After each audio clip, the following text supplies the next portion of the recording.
चूँकि कल जनहित के मामले उठने थे, इन भागीरथपुरे की बात होना थी, भ्रष्टाचार की बात होना थी, शहर में जो अव्यवस्था फैली, गड़बड़ी फैली, उसकी बात होना थी। ये सारी बातों से ध्यान भटकाने के लिए मुझे लगता है कि ये सारा षड्यंत्र कहीं ना कहीं हुआ है। रुबीना खान जी ने कांग्रेस पार्टी के खिलाफ बोला, इसलिए एज ए अध्यक्ष मेरा दायित्व था कि मैं पार्टी जाए भाड़ में, मैं तो निर्दलीय जीती हूँ, मैं तो MIM में चली जाऊँगी, इस प्रकार के शब्दों का उपयोग करा। इसीलिए मैंने उनको निष्कासित करने के लिए संगठन के महासचिव को पत्र लिखा है, जो मुझे लगता है कि भारतीय जनता पार्टी के एजेंट के रूप में काम कर रही है। जिनके दिल में कांग्रेस के लिए सम्मान नहीं है, वो क्या जाएंगी राहुल गांधी जी के पास, वो क्या शिकायत करेंगी? पूरा देश पड़ा, जहाँ जाए वहाँ सम्मान। ये मेरे मुंह के सामने नारे लगा रहे हैं आके कि बोलना ही पड़ेगा, वंदे यहाँ रहना होगा तो वंदे मातरम बोलना होगा। जो हम मुझे बोल रहे थे, प्रोवोक कर रहे थे। लेकिन तुम ऐसी दादागिरी करोगे तो फिर हमको तो नहीं बर्दाश्त होती कि तुमको बोलना ही पड़ेगा। मैंने बोला नहीं बोलना, पहले तो यही बोला मैंने, फिर ज्यादा ही प्रोवोक करने लग गए तो मैंने क्या, नहीं बोलना ही पड़ेगा। मैंने क्या, फिर बुलवा के देख लो, तुम्हारे में दम हो, तुम्हारे अब्बा में दम हो। तो 90% भाजपा और RSS के लोगों को वंदे मातरम के शब्द भी याद नहीं होंगे, गाना भी नहीं आता हो। कांग्रेस का अपना एक संविधान है और कांग्रेस अपने संविधान के अनुसार चलती है। इस तरह का तुरंत निर्णय लेने का अधिकार किसी को भी नहीं है। राहुल गांधी ने गुजरात की बैठकों में कहा था, कई जगह भाषण भी कहा था कि कांग्रेस के अंदर कई स्लीपर सेल हैं, उनको हमको पहचानना पड़ेगा। कल का जो विवाद है, जो मुझे लगता है कि कहीं न कहीं पूरा का पूरा प्लांट गेम दिखता है कि ये कोई आवश्यकता नहीं थी इस प्रकार की कि एक बीजेपी का पार्षद पूछता है कि आप लेट आए, आपने वंदे मातरम नहीं गाया, और उसका करारा कड़क तरीके से जवाब देना, वहाँ चुप भी रह सकते थे। चूँकि कल जनहित के मामले उठने थे, इन भागीरथपुरे की बात होना थी, भ्रष्टाचार की बात होना थी, शहर में जो अव्यवस्था फैली, गड़बड़ी फैली, उसकी बात होना थी।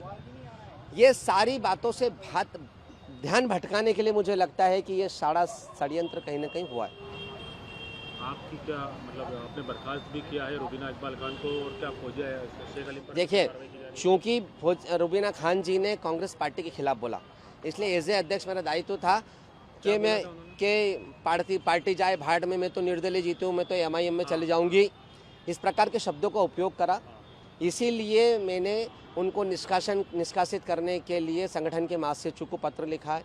और जहाँ तक फौजिया शेख अली जी का मामला है, वो वंदे मातरम से जुड़ा हुआ मामला, वो प्रदेश नेतृत्व को मैंने इसमें अवगत करा दिया, इसका निर्णय वो लोग लेंगे। तो बर्खास्त मान लिया जाए रुबीना? निश्चित रूप से 100% रुबीना इकबाल खान जी बर्खास्त होगी। ऐसे लोग जो कांग्रेस से ऊपर समझते हैं अपने आप को, ऐसे लोगों के लिए कांग्रेस में कहीं भी कोई स्थान नहीं है। वो कह रही हैं कि आपकी शिकायत लेकर राहुल गांधी तक जाएंगी और वो आपको अध्यक्ष भी नहीं मानती। जी, निश्चित रूप से जाना चाहिए। जो मुझे लगता है कि भारतीय जनता पार्टी के एजेंट के रूप में काम कर रही है, जिनके दिल में कांग्रेस के लिए सम्मान नहीं है, वो क्या जाएंगी राहुल गांधी जी के पास, वो क्या शिकायत करेंगी? पूरा देश पड़ा, जहाँ जाए वहाँ सम्मान। लेकिन पूरे इंदौर नहीं, पूरे देश में उनके इस बहुत ही घटिया बयान को सब लोगों ने सुना, देखा और समझा है कि उनकी कांग्रेस के प्रति कितनी गंदी सोच है। फौजिया शेख अलीम जो है वो आई थी, अब मुझे ये नहीं मालूम है कि उन्होंने किस उसमें बोला, लेकिन उन्होंने बस ये बोला कि मुझे वंदे मातरम नहीं बोलना है ना। उसके बाद उनको निष्कासित कर दिया मुन्ना लाल यादव जी ने। चल रहा था? नहीं चल रहा था, वंदे मातरम तो 1 घंटे पहले हो चुका था। हाँ। फिर ये कैसे बात निकली कि फौजिया शेख अली वंदे मातरम गाएंगी? मुझे भी खुद नहीं मालूम, मैं तो खुद हैरान में हूँ कि उन्होंने आखिर बोला तो बोला ही क्यों, जबकि ना तो वो लोग सामने वाले उनको बोल रहे थे कि तुम बोलो, ना वंदे मातरम का कोई गीत चल रहा था, कुछ भी नहीं हो रहा था। उन्होंने पता नहीं क्यों, किस वे में बोला, मुझे नहीं पता, पर बोला। से कैसे शुरू हुई थी? कुछ भी नहीं हुआ, वो तो पता नहीं किस चीज पे बोल रही थी। बोलते बोलते सामने वाले को ऊपर चीख रही थी, चिल्ला रही थी, उधर से वो चिल्ला रहे थे, उस बीच में उन्होंने बोला मैं वंदे मातरम नहीं गाऊंगी, तो बस वो उसमें शुरू हो गया न्यूसेंस। ये देर से भी आई थी, इसलिए तो नहीं किसी ने कहा कि पहले वंदे मातरम गाओ? अब ये अल्लाह जाने, ये मैंने ये तो नहीं सुना, लेकिन मैंने इनको सुना कि इन्होंने बोला कि मैं नहीं गाऊंगी। और फिर आपने उनका साथ दिया? नहीं, मैंने उनका साथ नहीं दिया, वो तो चली गई थी, बात खत्म हो गई। लेकिन फिर बाद में जो बीजेपी वाले थे ना, उनको मैं मिल गई एक आसान शिकार। क्या हुआ कि वहाँ पे कोई भी मुस्लिम पार्षद आए नहीं थे, फौजिया भी चली गई, मैं अकेली बैठी हुई थी। अब वो वो तो चली गई, अब ये इनको भी बैठ जाना चाहिए था। ये मेरे मुंह के सामने नारे लगा रहे हैं आके कि बोलना ही पड़ेगा, यहाँ रहना होगा तो वंदे मातरम बोलना होगा। हम मुझे बोल रहे थे, प्रोवोक कर रहे थे, और वो जूते मारे सालों को, देश के गद्दारों को। जब सामने से तुम हमें उकसाओगे तो हम क्या बोलेंगे? देखो, हमसे प्यार से बोलोगे ना, हम तो अपनी गर्दन कटा देंगे। मुसलमान कोई डरता नहीं किसी से, वो तो फौज में भी है और देश की सुरक्षा भी करता है, और हर जगह हर फील्ड में मुसलमान साथ देता है। लेकिन तुम ऐसी दादागिरी करोगे तो फिर हमको तो नहीं बर्दाश्त होती कि तुमको बोलना ही पड़ेगा। मैंने बोला नहीं बोलना। पहले तो यही बोला मैंने, फिर ज्यादा ही प्रोवोक करने लग गए तो मैंने क्या, नहीं बोलना ही पड़ेगा। मैंने क्या, फिर बुलवा के देख लो, तुम्हारे में दम हो, तुम्हारे अब्बा में दम हो तो इस पर फिर कोई और बहस हुई या खत्म हो गया मामला? बस ये मामला खत्म हो गया उसी टाइम, मतलब थोड़ी देर बाद फिर दूसरी बहस चलने लग गई। लेकिन ये जो भी हुआ, मतलब खैर अच्छा नहीं हुआ। इसमें कोई, हम लोग देखो जनगण मन अच्छे से गाते हैं, उसका आदर भी करते हैं, खड़े होके गाते हैं। वंदे मातरम को लेकर जो नगर निगम में कल विवाद उपजा, उसके बाद में आपकी पार्टी के शहर अध्यक्ष चिंटू चौकसे ने रुबीना इकबाल खान को बाहर का रास्ता दिखा दिया, क्या कहना चाहेंगे? बड़ा दुर्भाग्यपूर्ण और काला दिन था इंदौर के लिए। इंदौर निगम की परिषद की बैठक में एक ऐसा वाकया हुआ जो नहीं होना चाहिए। ये इसके पीछे में भारतीय जनता पार्टी का एक घिनौना षड्यंत्र मानता हूँ कि कांग्रेस की एक पार्षद 2-4 मिनट लेट आती है सदन में। लोकसभा में हम लोग कभी लेट पहुँचते, कभी विधानसभा में लेट पहुँचते हैं।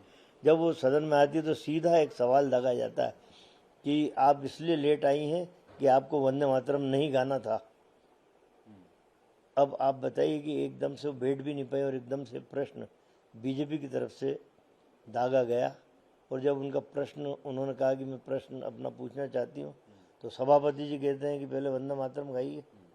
भारत के किसी भी सदन में आज तक के इतिहास में वंदे मातरम का समय निर्धारित है। उस समय वंदे मातरम होकर सदन की कार्रवाई चालू होती। कोई सदस्य लेट आए तो हमारे प्रधानमंत्री कई बार लेट आते हैं लोकसभा के सदन में, तो क्या प्रधानमंत्री से लेट आने के बाद गवाते हो वंदे मातरम?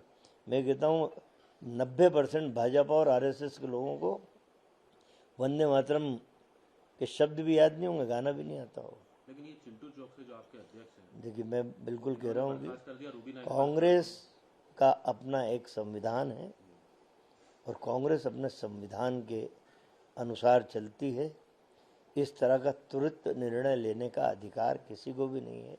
इस देश में प्राकृतिक न्याय का सिद्धांत लागू होता है कि यदि इस तरह की कोई घटना हुई हो तो उस व्यक्ति से हम 3 दिन का समय देके, नोटिस देके हम पूछते हैं कि किन परिस्थितियों में आपको इस तरह के शब्द बोलना पड़े, कृपया आप अपना जवाब दें। यदि संतुष्टि कारण नहीं हुआ तो हम आपको निकालने की कार्रवाई करेंगे। राहुल गांधी ने गुजरात की बैठकों में कहा था, कई जगह भाषण भी कहा था कि कांग्रेस के अंदर कई स्लीपर सेल हैं, उनको हमको पहचानना पड़ेगा। जैसे मणिशंकर अय्यर की बात कहूँ कि जब भी कई प्रदेशों के चुनाव आते हैं, राष्ट्र का चुनाव आता है लोकसभा का, तब मणिशंकर अय्यर जी की तरफ से जरूर एक ना एक बयान उछाला जाता है। इससे साफ सिद्ध होता है कि स्लीपर सेल कांग्रेस में हैं जिनकी पहचान की जाना आवश्यक। अब मैं कह रहा हूँ, जो आपको पार्टी ज्वाइन करना स्वतंत्र है। कई लोग बीजेपी में चले गए, कई विधायक बिक गए। यदि आपको लगता है कि आपका भविष्य और देश का भविष्य ओवैसी की पार्टी में सुरक्षित है तो आप जाके ज्वाइन कर लो। लेकिन इस तरीके से धमकी देके कांग्रेस को आप संवैधानिक तरीके से, जैसे मैंने चिंटू को कहा कि प्राकृतिक न्याय का सिद्धांत लागू होता है, आपको भी अपनी धैर्य रख के जवाब देना था कि चिंटू जी आपको अधिकार नहीं है, हमें नोटिस दीजिए, हमारा जवाब लीजिए, उसके बाद आपको निकालना हो तो 10 बार निकाल दें। अब से डीडी फ्री डिश की चैनल नंबर 57 पर देखिए न्यूज नेशन।